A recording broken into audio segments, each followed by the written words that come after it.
বিসমিল্লাহির রহমানির রহিম। আসসালামু আলাইকুম। কেমন আছেন আপনারা সবাই? আলহামদুলিল্লাহ আমি ভালো আছি। আজকে আপনাদের মাঝে আমি নিয়ে আসছি কুমড়ো পাতার বড়া। তো আমরা যে গ্রাম অঞ্চলে বেশিরভাগ যে কুমড়ো পাতাগুলো যেগুলো হয় সেই কুমড়ো পাতা দিয়ে আজকে আমরা বড়াটা তৈরি করব। তো কুমড়ো পাতা বড়া তৈরি করার জন্য যা যা লাগবে, এখানে আমি 1 কাপ পরিমাণ মুসুরির ডালটা বেটে নিয়েছি। এর সাথে আমি দুটো কাঁচামরিচ দিয়ে নিয়েছিলাম। তো আপনারা চাইলে আলাদা করেও দিতে পারেন, আমি এর সাথে একত্র করে বেটে নিয়েছি। আর লাগবে পরিমাণ মতন লবণ, ধনিয়ার গুঁড়ো আধা চা চামচ, জিরার গুঁড়ো আধা চা চামচ, হলুদের গুঁড়ো আধা চা চামচ, মরিচের গুঁড়ো আধা চা চামচ পরিমাণ আদা রসুন বাটা। আর লাগবে 3 চা চামচ পরিমাণ আমি ভরে এখানে আমি বেসন নিয়ে নিয়েছি। আর লাগবে 3 চা চামচ পরিমাণ চালের গুঁড়ো। চালের গুঁড়ো না থাকলে আপনারা শুধু বেসন দিয়েও করতে পারেন বা কর্নফ্লাওয়ার সাথে দিয়ে দিতে পারেন। তো আমার কাছে এগুলো যেহেতু ছিল সেজন্য আমি এখানে কর্নফ্লাওয়ারটা ইউজ করব না। তো চলুন আমরা দেখে নিই কীভাবে কুমড়ো বড়াটা বানাতে হয়। তো এইখানে আমি কয়েকটা কুমড়ো পাতা নিয়ে নিয়েছি। এই যে ছোটো বড় মিলিয়ে কয়েকটা কুমড়ো পাতা নিয়েছি। এটাকে আমি সামান্য পরিমাণ লবণ দিয়ে একটু নরম করে নেব। এখান থেকে সামান্য পরিমাণ লবণ নিয়ে এখানে একটু দিয়ে একটু নরম করে নেব, যেন আমাদের বড়াটা বানাতে সুবিধা হয়। তো এইভাবে একটু কষলিয়ে নিব। প্রত্যেকটা পাতাকে আমরা এভাবে একটু লবণ মাখিয়ে নিলেই নরম হয়ে যাবে।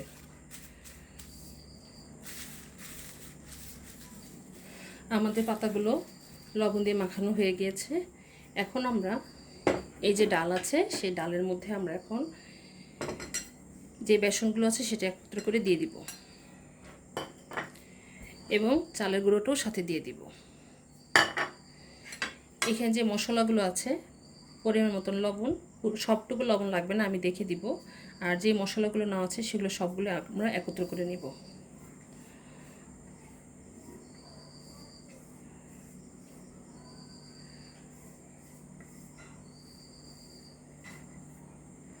এখানে অর্ধেক লবণ দিব, যেহেতু পাতার মধ্যে আমাদের লবণ দেওয়া আছে। এটাকে ভালো করে মিলিয়ে নিতে হবে। আমি হাতে করে নিচ্ছি। বিসমিল্লাহির রহমানির রহিম।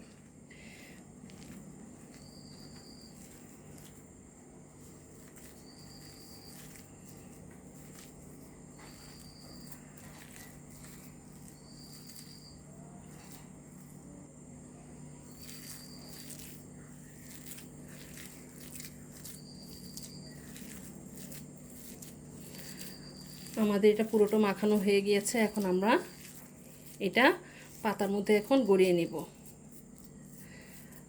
মাখিয়ে নিব। এখন তাহলে আমরা পাতাগুলোর সাথে মাখিয়ে নিই। এখন আমি এই পাতাগুলোকে একটা একটা করে পাতা নিব এবং এর মধ্যে আমরা যে ডালটা আছে সেটা এখন এটার মধ্যে মাখিয়ে নিব যেভাবে করে।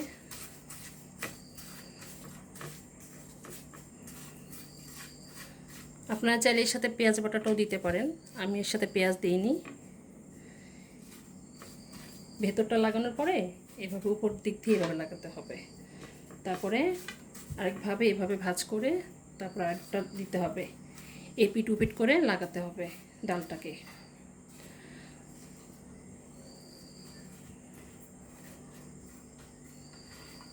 যেভাবে করে ডালটাকে মাখিয়ে লাগিয়ে নিতে হবে। প্রত্যেকটা পাতার মধ্যে এভাবে করে ভাজে ভাজে আমাদের ডালগুলো দিয়ে দিতে হবে, যেভাবে করে। আরেকটা দেখাই।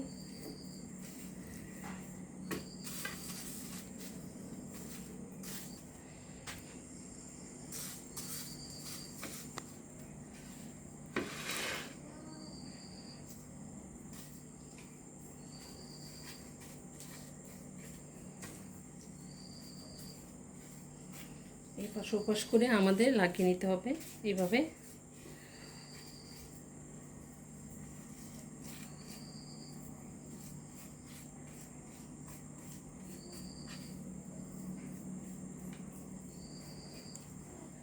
এভাবে বানিয়ে নিতে হবে। তাহলে আমরা সবগুলো ভরে চলেন আমরা ভাজতে চলে যাই। আমরা চুলোর কাছে চলে আসছি। এখন জালটা জ্বালিয়ে দিব। বিসমিল্লাহির রহমানির রহিম। আমাদের বড়া পাতাগুলো এই যে রেডি করে ফেলছি। আমি এখানে আমার এখানে 6টা বড়া পাতা আছে, তো আপনার চাইলে বেশি করেও নিতে পারেন। এইসব খাবার ভাজা পোড়া যত ধরনের খাবার আছে আমরা এগুলো বৃষ্টির দিনে বেশিরভাগ খেয়ে থাকি, খুবই ভালো লাগে এগুলো খেতে। আপনারা অবশ্যই বাসায় ট্রাই করবেন, ইনশাল্লাহ আপনাদেরটাও ভালো হবে। তো এখন একে একে করে এর মধ্যে দিয়ে দিব বিসমিল্লাহির রহমানির রহিম। দিয়ে দিচ্ছি বিসমিল্লাহির রহমানির রহিম। তেলটা অবশ্যই গরম হতে হবে, তা না হলে মচমচা হবে না। বিসমিল্লাহির রহমানির রহিম।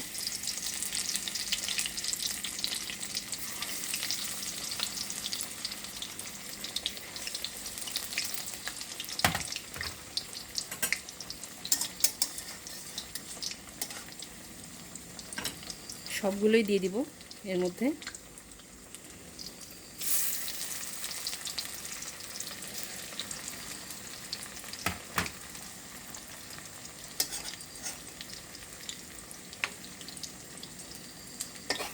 চুলার আঁচটা মিডিয়ামে থাকবে, তাহলে এটা সুন্দরভাবে ভাজা হবে।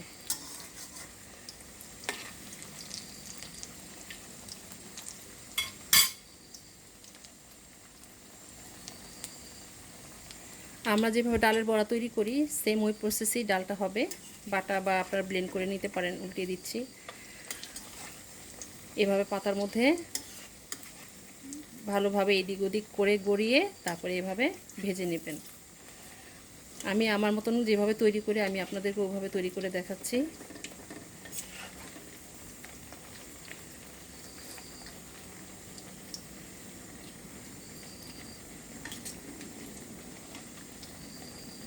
ভাজা হওয়া পর্যন্ত আমরা অপেক্ষা করব।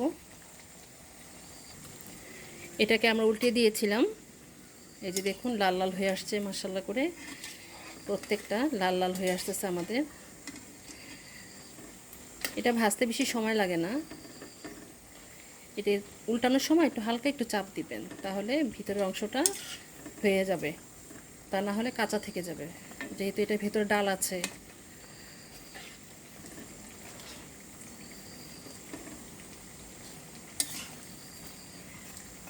এখন আর বেশিক্ষণ রাখবো না, এটাকে আমরা এখন নামিয়ে ফেলবো। চুলাটা বন্ধ করে দিই, তাহলে চলুন আমরা পরিবেশনে চলে যাই।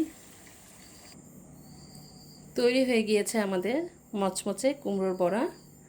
মাশাআল্লাহ, আলহামদুলিল্লাহ, অনেক সুন্দর হয়েছে মাশাআল্লাহ। আপনারা দেখতে পাচ্ছেন অনেক মচমচাও হয়েছে। আপনারা অবশ্যই বাসায় একবার হলে ট্রাই করবেন, এটা চায়ের সাথে নাস্তায় খুব জমে যাবে। আপনারা অবশ্যই এটা বাসায় একবার হলো ট্রাই করে দেখবেন, আপনাদের তো ইনশাল্লাহ ভালো হবে, আমার চেয়ে তো বেশি ভালো হবে। তো আমার জন্য দোয়া করবেন, আমি যেন আপনাদের মাঝে আরও নতুন নতুন রান্না নিয়ে আসতে পারি। আপনারা আমার জন্য অবশ্যই বেশি বেশি করে লাইক এবং শেয়ার করে দিবেন এবং সাবস্ক্রাইব করতে একদমই ভুলবেন না। আপনারা যে যেখানে আছেন আল্লাহ তাআলা আপনাদের সবাইকে ভালো রাখুক, সুস্থ রাখুক। তো আজ এই পর্যন্তই। আপনারা ভালো থাকেন, সুস্থ থাকেন। আল্লাহ হাফেজ।